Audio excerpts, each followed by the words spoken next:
Welcome on into another goddamn degenerate version of NCAA Net Profits on the only YouTube channel that you'll ever fucking need when it comes to your sports gambling content, Pub Sports Radio, baby. And as you can see, I am flying solo today. It is unfortunate. It is scary, but I've done it before, and I'm going to make my guy Conor Mack proud. So, comment in the chat, hit that fucking like button, throw a dono in there. I want to hit that dono train. I got the control of the StreamYard. So let's fucking break down these Sweet 16 games because they are so sweet.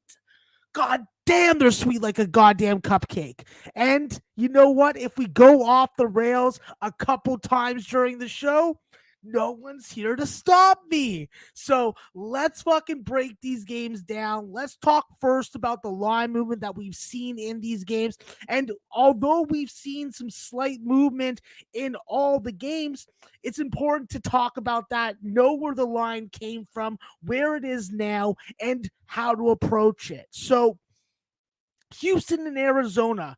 That's a game that's going to be played in San Antonio, Texas, where our boys at Pubapalooza will be able to attend. They will be able to see Arizona and Houston, who Arizona opened up as a 2-point favorite. They're now a 1.5-point favorite. And the total surprisingly went from 145 to as high as 147 right now. On the early game in San Antonio at the AT&T Center, Michigan and Villanova, a battle of the Northeast, big shows, Michigan Wolverine versus Billy's Villanova Wildcats. I don't really care for either program, but it's going to be a great game. We've seen Villanova open up as a 5-point favorite. We're now seeing a couple 4.5s on the board. So the money and the tickets are coming in on Michigan to an extent that we're seeing the line move.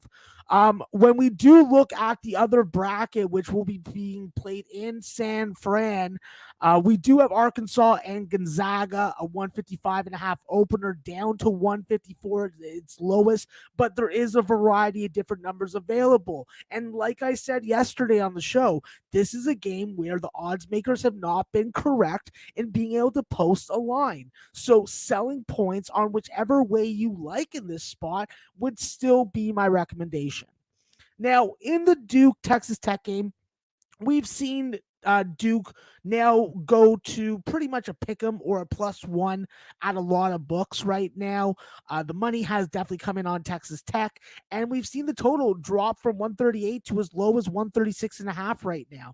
So I find that to be a very interesting move and indicative of what both these teams have been able to do when defense has been at the forefront.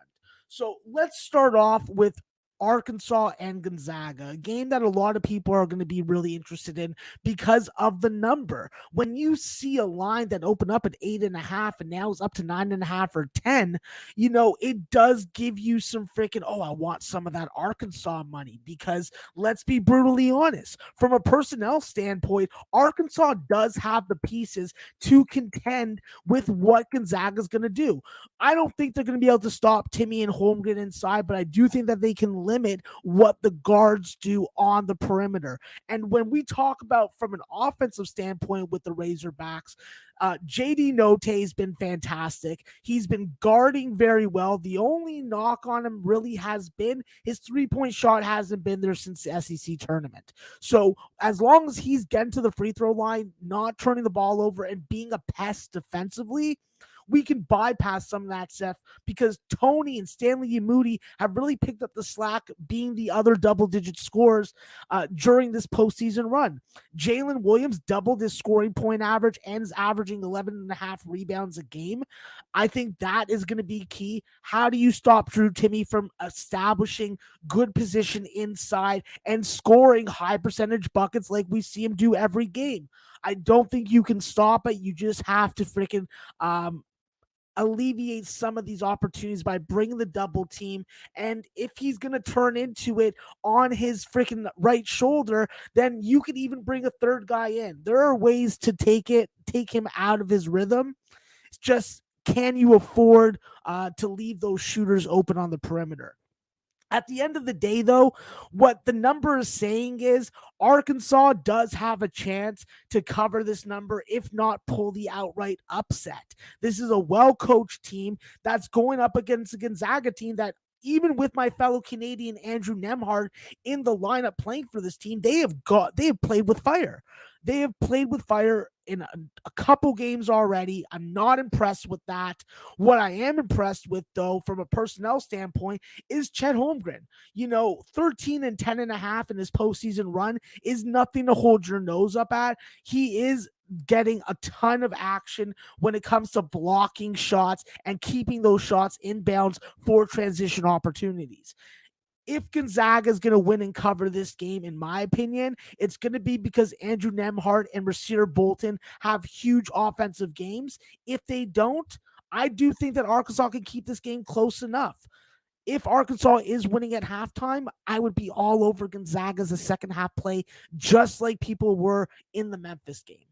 So I like Arkansas early on, and then I like Gonzaga at halftime, and then I like the over, but I want to sell points. So that's the way that I'm going for it. If I'm wrong, I'm wrong, but none of you guys have a magic 8 ball, so let's just respect what we're all doing. I'm going to obviously pick up the slack for Conor because he's not here right now, and I want to shout out to everybody in the chat that has thrown in a comment. Polly Walnuts, Eric Nisbet, Nuke Worker, Ron Lofton, Spencer. Who else we got here? AJ, what's going on? Bill McHugh, have a great day yourself, buddy. Obviously, my guy Oki.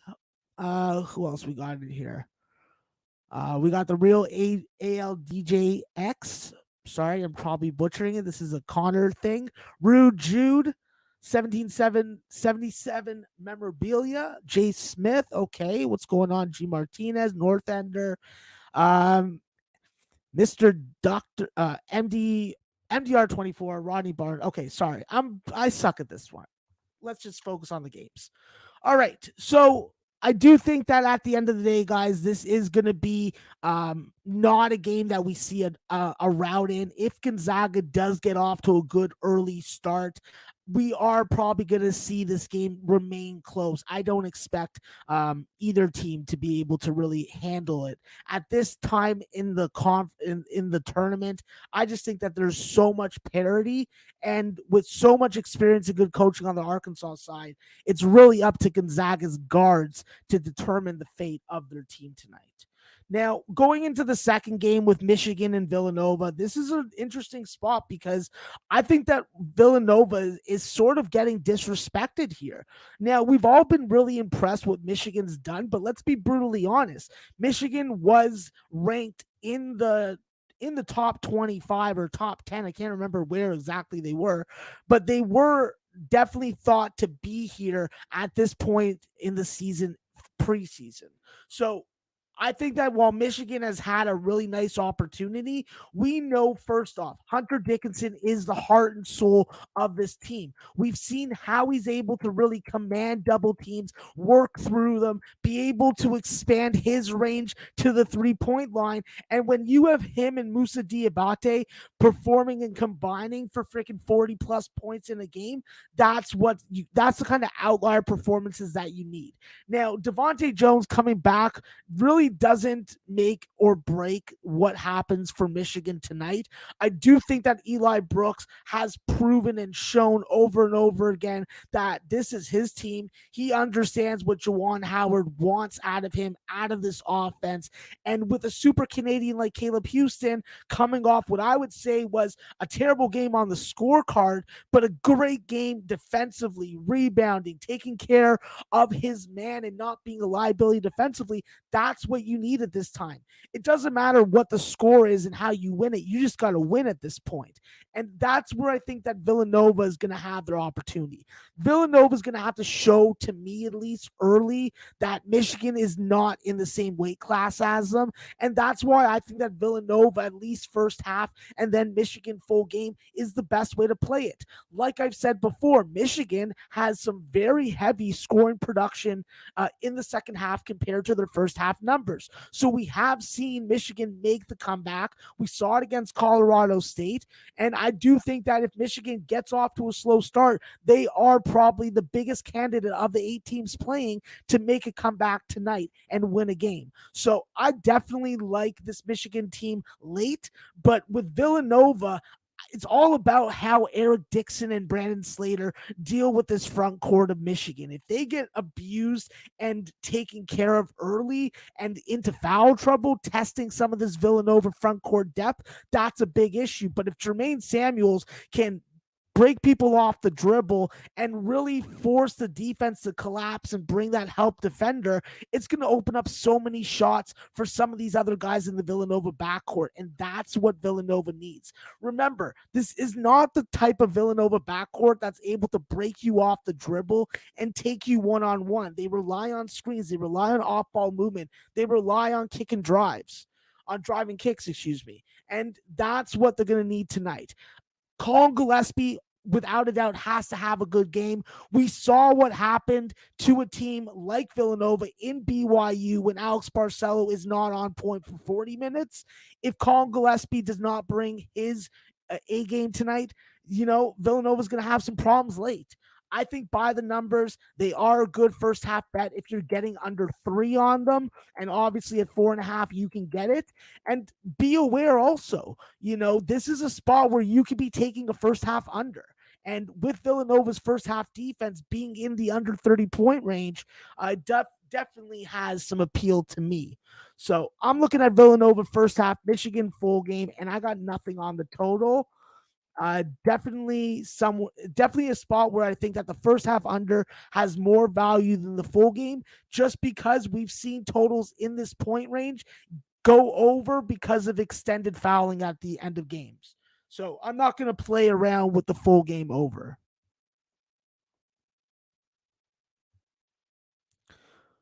All right, let me just roll through the chat so I can take any relevant information.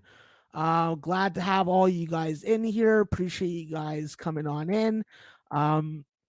Obviously, if you guys are going to be going to a local strip club to watch these games tonight, bring extra freaking lap dance money because you're going to be freaking balling out. That is what is going on. What up, Brian, JP, ZJ Kaiser?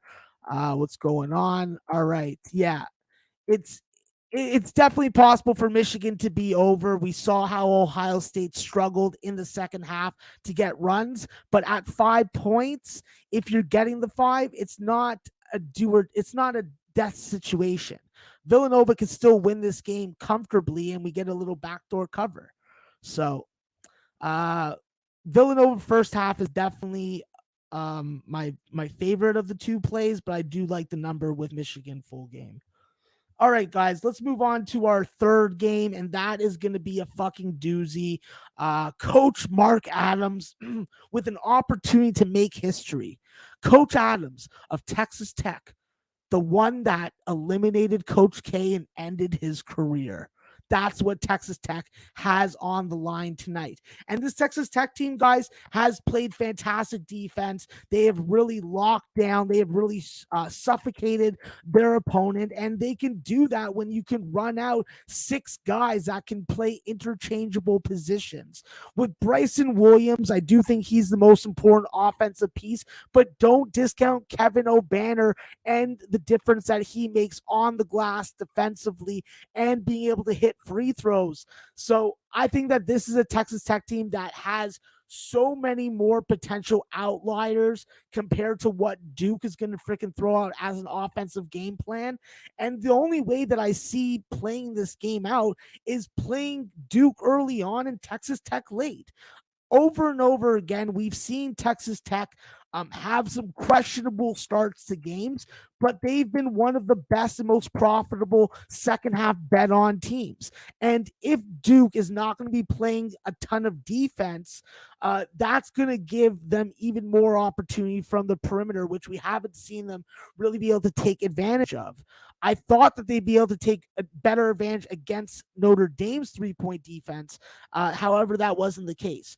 For Duke, though, with Banchero, Wendell Moore, freaking Mark Williams, AJ Griffin, all these guys got to come to play tonight. They got to be crashing the boards on both sides. They got to be knocking down every free throw. And with Banchero and his free throw shooting ailments is the best way to call it, I do worry about Duke making up that ground, having to run the offense through him. Now, Wendell Moore is the X factor. He'll be the reason why they win or lose. I think that he's just that great of a collegiate player. Reminds me of Tyrese Halliburton, the 16, 7, and 7 type numbers. And when he shoots 95, 50, and 42 from the line, from the field and from the 3-point line, that is what you need if you're Duke. What's been the knock on Duke? Sometimes not being as offensively effective and a shark as they could be. And if they don't get off to a good start tonight and get out to that lead and lead at halftime, I don't see how they get over their team total over. I think that this is a very interesting spot, another spot where I think it's a tale of two halves, like we've seen in a lot of these games. Duke gets out to an early lead. Texas Tech makes the right second half adjustments and wins. And I think that the first half under is the way to go if you're going to play something in the total. We're not going to have any fouling. We're not going to have any extended of the games. And if anything, we do get some lackadaisical play by teams in that last possession when it's 30 seconds or left on the clock. And I'll count on that one more time. So Texas Tech, Duke, first half under, Duke first half, Texas Tech full game. All right, let's move on to our last game, which is probably going to be the most entertaining of the two, considering the freaking contrasting styles. But when we talk about Arizona and Houston, is Houston needing a first half performance more so than any of the other teams playing tonight?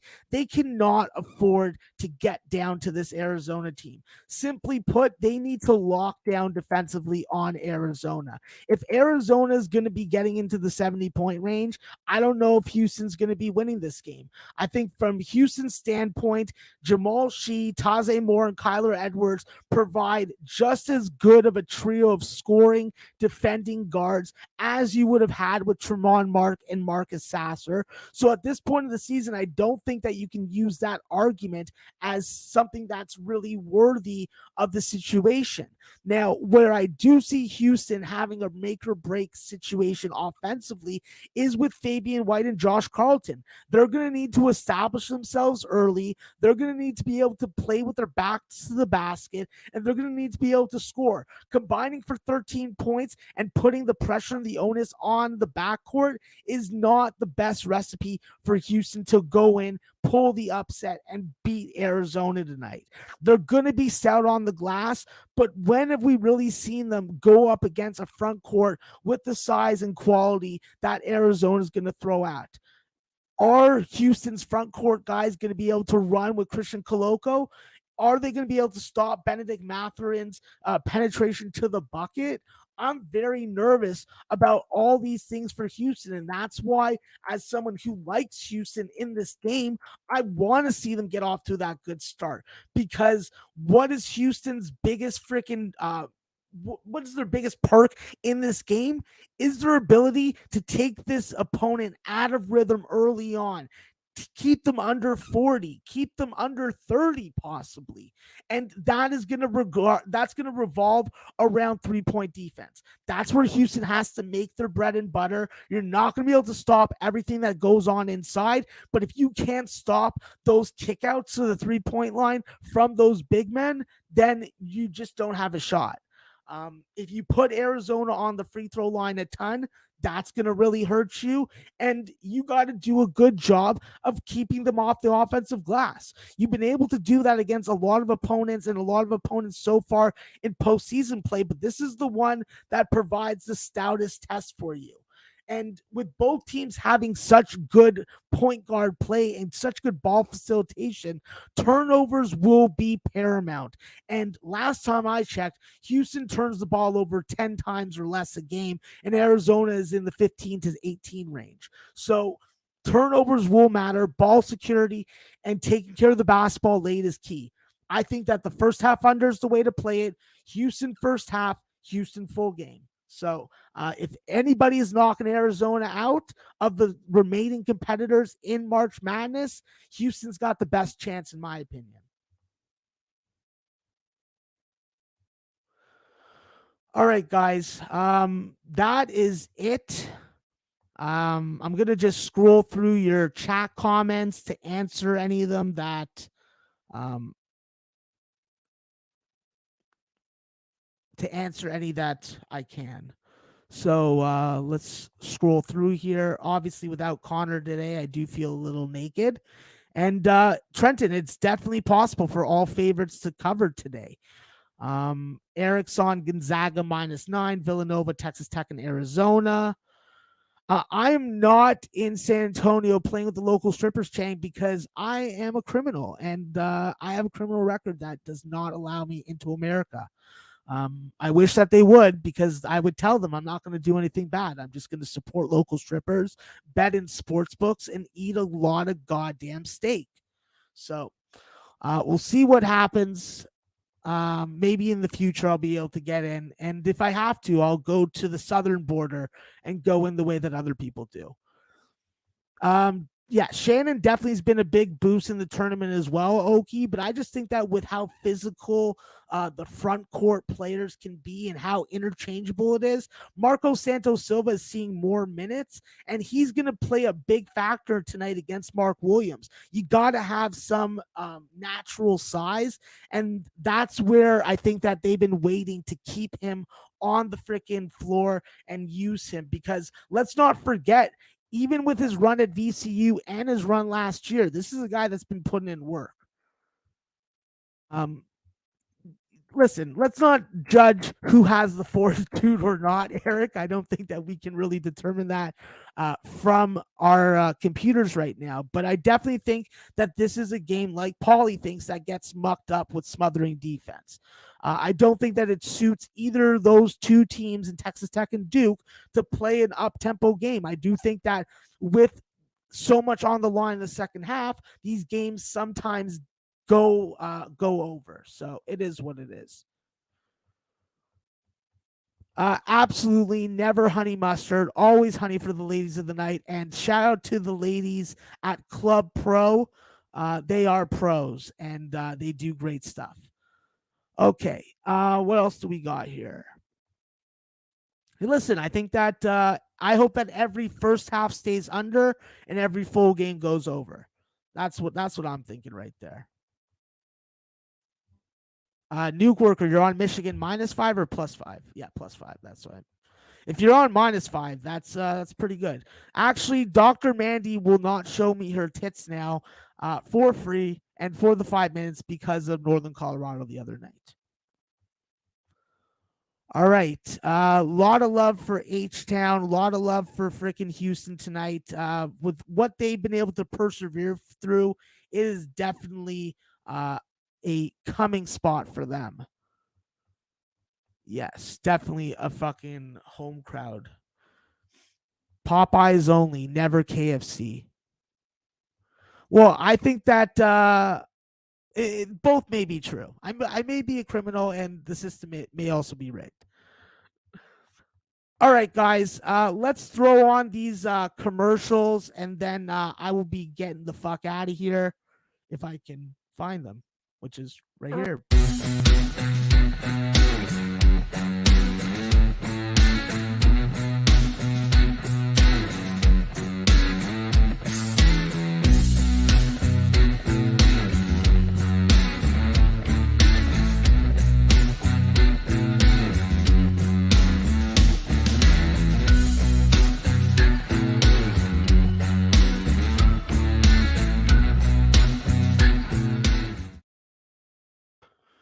All right, guys. I'm going with one best bet today. It's pretty obvious one. We're looking for smothering defense, just like Polly Walnut said. You can take some team total unders in this game when it comes to Texas Tech and Duke, but I'm sticking to the first half under 64 and a half.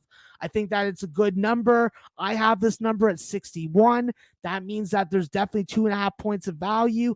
And when we're talking about both team totals, that Duke team total under 68 and a half, even at minus 114, seems like a good number. So I'm going to roll with the first half under in the Texas Tech Duke game.